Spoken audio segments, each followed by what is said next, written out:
Button up. Button down. Ooh. Sleeve down or sleeve up? I ran out of monochromatic t-shirts to wear. Well, I've gone for a different angle this episode. Okay. And I'm leaving a button undone. I'm representing those who don't have a buff.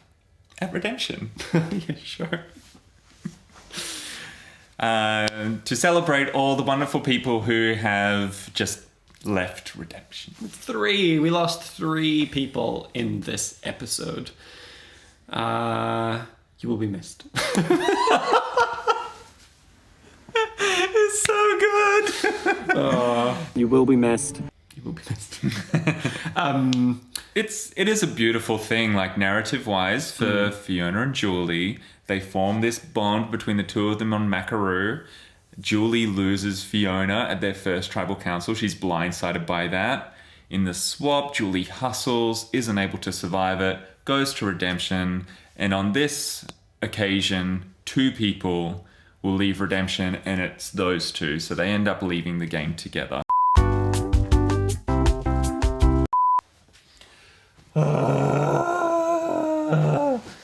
Hello everyone, and welcome to Inside the Urn, where we will film this episode again. Yeah, camera didn't record us just talking about this vote. And the whole episode. It's very this episode for it to go wrong. Yeah. Okay. Take 2 from the top. We test the challenges. In fact, let's put the video in of me doing this challenge. Yeah. Proving, and we ran it all the way. And we did it with one of those tubs of water. Yeah. We replicated the conditions. So it's not like we had this really ambitious idea and we couldn't pull it off. I pulled it off. I finished the challenge. Yeah. You're just really good. No. But ultimately, we can't account for the conditions. Yeah. Yeah, so... the players have been through a tough day. It also, when you did it, to be fair, wasn't nighttime. Yeah. We weren't prepared for that so much, which, will affect some people's ability to be able to catch a bucket over their head filled with water when you are losing daylight. Yeah. Well, so it was very hard. A very hard challenge. Yeah, it was always going to be an ambitious idea. But yeah, it broke. We worked it out. And ultimately, I think it shakes out the way that it should. So we have Ken and Valentina moving on, and we have Fiona and Julie leaving, which was very sad. But ultimately, it's the game. Yeah. Let's get to the vote. Yeah, let's talk about the vote. Sure, why not? Is that what we do on this show? Yeah, let's get to the vote. So, Julie went home. David is on the bottom. It's the yellows and reds have teamed up. It should be a very easy 5-1. Mm-hmm. The problem is that Michael has his advantage. Mm-hmm. So the advantage... Is it filming? Oh, yeah. No, I was pulling the advantage out of my pants. Oh, okay. The advantage allows him to not vote at this tribal council and then take a vote, which he can use up until the final 6, I believe. Mm-hmm. And this is where a lot of the interest for this vote comes, because Michael is trying to figure out whether he can afford to not vote. He has correctly worked out that David is going to vote for him. Yeah. So his name's out there, and it should be, in theory, okay to not vote, because Kiara, Joe, Matt, and Sal will all vote for David, and in a tribe of 5, you actually only need 3 votes. So there'll be 4 votes on David, but we'll only read out 3, and no one will even know that Michael didn't vote. Yeah. So, that's in theory one of the options that Michael was considering. Mm-hmm. But if Sal, Joe, and Kiara get a little bit spooked and they try and do something, I don't know, swifty here and split the vote on Michael, then all of a sudden Michael not voting might actually send him home. Yeah. And we do see that, for Kiara, there is this, flirtation with, David is another first boot. There's some solidarity there. Potentially, this could be a good option going forward. Literally hours before, she walked over the hill with him. Yeah. And, felt and shared that pain when Holly got voted out with David. And now here she's going to vote him out. Yeah, and I don't know if that's something that was playing in Michael's mind, if he ever thought that, will Kiara and David do a thing here? Yeah. Potentially. But really, it's just coming down to, do you base your decision on this like pre-season kind of connection? Do you base it on the people that you started the game with? Or do you base it on who you've got the good vibe with in that particular moment? I think for him, like what plays into this is his name is out there. The numbers are small. And he's also concerned that he might go up to vote and people are watching him and they see him play the advantage and that could put a target on his back when potentially the better move is to not be enticed by the advantage and instead play conservatively here and not risk putting that target on his back.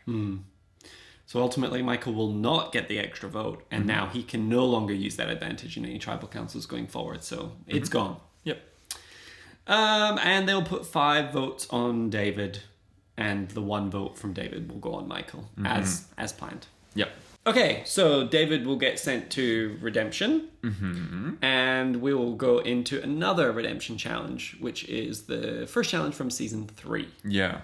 This whole situation with Redemption Challenge 3 felt like just like such beautiful narrative was coming out of it. So we had talked about like what if the person who just got voted out pulls the black buff? Because there's only one more challenge left. The next challenge, the 4th one, can you guess what it'll be? Will be the one to get back into the game. So we were like, imagine if people have been there all day and then this bozo comes in and draws a back buff and gets a free pass. I'm not calling it bozo, David, but goes all the way to the 4th challenge. Yeah, so his odds of getting back in dramatically better. That is exactly what happens. And it's one of our returnees who is like literally, hanging on for dear life. It's wild. Yeah. It's wild. Like in that moment, seeing it happen where it's like, yeah, one of our attorneys is the person who is being voted out here and they have now pulled the black buff. And we know that Ken and Valentina, who got voted out the same episode, have survived each of the redemption challenges so far together, are now going to have to go head to head. Only one of them can survive after spending that whole day together. And it comes down to a second. Yeah, it was really close. Just like in season 3, it was really, really, really close. Ultimately, Valentina will prevail. It's so interesting watching this challenge and watching David draw the buff because, if you told me before the season, David's going to draw the black buff here, I would have been like, yeah, amazing. That's so cool. That's so cool. And it was cool. And I was really glad David got to go through this round. But ultimately, I'd also been at 2 challenges with Ken and Valentina who had busted their butts. Yeah. And so when they saw that David got it, I was kind of with them a little bit. I was like,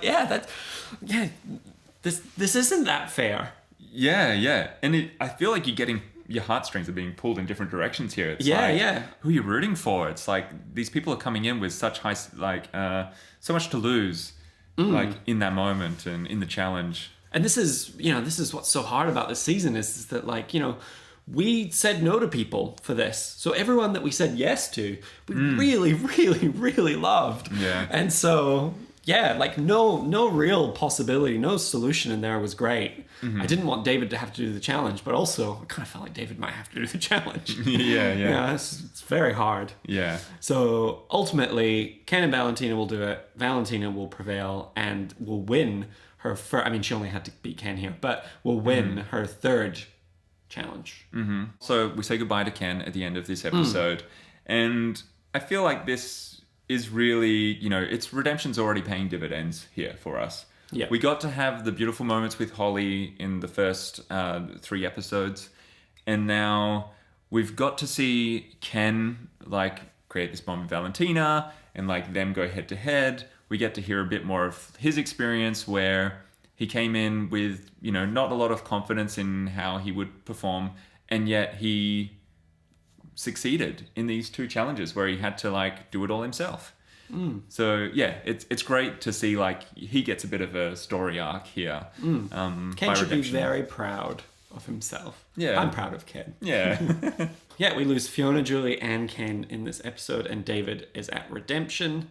1 more round until the merge. Like Carl said, it's very good. Very biased, but I think it's good. And It's a doozy of a returning challenge as well. No spoilers.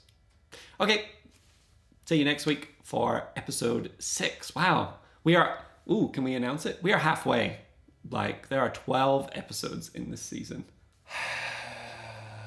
We had to do this episode twice because it didn't record the first time. Bye, everyone. Oh, what the fuck? No, you're joking. If it didn't, we're going audio only. Yeah, we're Inside the Urn's a podcast now. Yeah.